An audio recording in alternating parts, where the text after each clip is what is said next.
Ma cosa è successo? È difficile, siamo entrati secondo me con la mentalità sbagliata.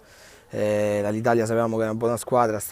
lottando come noi in fondo alla classifica, ma in questa Lega tutte le squadre hanno tantissimi valori in campo che veramente possono fare la differenza, come loro hanno Severini che fa sempre la differenza e lo conosciamo bene perché all'andata anche ci ha fatto male e ci ha fatto male anche adesso.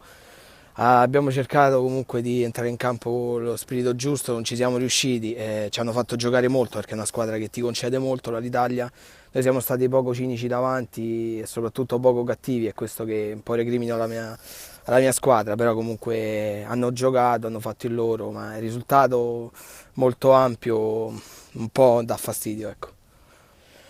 Sì, queste due partite ci aspettano due squadre di alta classifica, è difficilissimo. Oggi volevamo fare i 3 punti o almeno andare a casa con qualche punto perché sapevamo che era l'ultima partita